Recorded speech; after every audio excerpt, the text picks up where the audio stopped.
দেব 2 নাম্বারটা, অর্থাৎ 2 নাম্বার যে সূত্র দিচ্ছে সেটা বলছে যদি ডাইরেক্ট স্পিচে, অর্থাৎ ডাইরেক্ট স্পিচে রিপোর্টেড স্পিচটি চিরন্তন সত্য থাকে, চিরন্তন সত্য বা ইউনিভার্সাল ট্রুথ, অর্থাৎ চিরন্তন সত্য যদি থাকে, ডাইরেক্ট স্পিচে রিপোর্টেড স্পিচটি ইউনিভার্সাল ট্রুথ হলে যখন ইনডাইরেক্ট স্পিচ করব তখন রিপোর্টেড স্পিচটির কি হবে না, টেন্স পরিবর্তন হবে না, এটা মনে রাখতে হবে। তাহলে এখানে কি বলতে চাইছে মনে রাখতে হবে, আমাদের থাকতেছে ন্যারেশনের 2টি অংশ, একটা হলো রিপোর্টিং ভার্ব আর একটা হলো রিপোর্টেড স্পিচ। তাহলে এই রিপোর্টেড স্পিচের জায়গায় যদি চিরন্তন সত্য থাকে, ইউনিভার্সাল ট্রুথ যদি থাকে, তাহলে ইনডাইরেক্ট যখন স্পিচ আমরা করব তখন টেন্সটা পরিবর্তন করব, অন্য কিছু পরিবর্তন হতে পারে কিন্তু টেন্সটা আমরা পরিবর্তন করব না। যেমন সাপোজ এরকম ডাইরেক্ট আছে, হি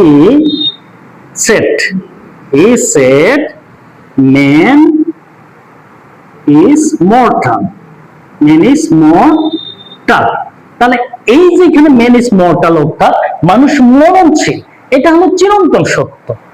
এটা মানুষ মরণশীল ছিল বা মরণশীল হবে এরকম বিষয় না, এটা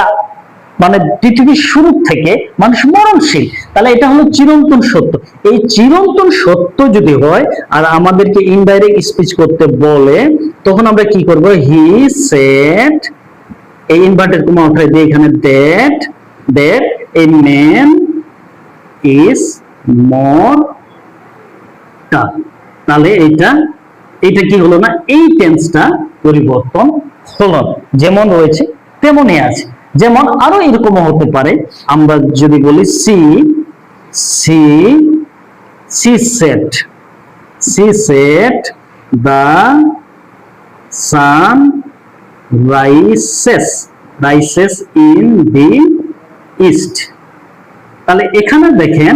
তাহলে এখানে কি হয়েছে, he said the sun rises in the east, সে বলেছিল বা বলেছে সূর্য পূর্ব দিকে ওঠে, তাহলে সূর্য পূর্ব দিকে উঠে এটা হলো ইউনিভার্সাল ট্রুথ, তাহলে এখানে কি হবে, এখানকার টেন্সটা পরিবর্তন হবে না, তাহলে এটার উত্তরটা সি সেড দ্যাট ইনভার্টেড কমাটা the sun rises in the east, তাহলে এখানে কি হলো, এই যে রাইসেস, এই যে ভার্ব, এটা কি হলো, পরিবর্তন হলো না, এটা একটা নিয়ম, এটা হলো প্রাইমারি সূত্র। তাহলে আমাদেরকে মনে রাখতে হবে 2টা সূত্র, একটা বলছে যদি ডাইরেক্ট স্পিচে রিপোর্টিং ভার্বটি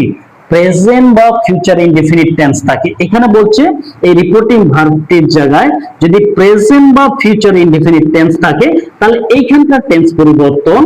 হবে না, এটা মনে রাখতে হবে। আর দ্বিতীয় যে রুল হচ্ছে যদি এইখানে চিরন্তন থাকে, এই রিপোর্টেড স্পিচের জায়গায়, এটা হলো রিপোর্টেড স্পিচের জায়গায় যদি চিরন্তন সত্য থাকে তাহলে কি হবে না, এই টেন্সটি পরিবর্তন হবে না, এটা হলো 2 নম্বর সূত্র। এরপরে আমরা মূল সূত্র দিকে যাব, তারপরে কিছু আমাদের বেশি আরো জানতে হবে, যেমন সেন্টেন্স জানতে হবে, পারসন জানতে হবে, টেন্স জানতে হবে, কিছু ওয়ার্ডস জানতে হবে, তাহলে ন্যারেশনটা আমরা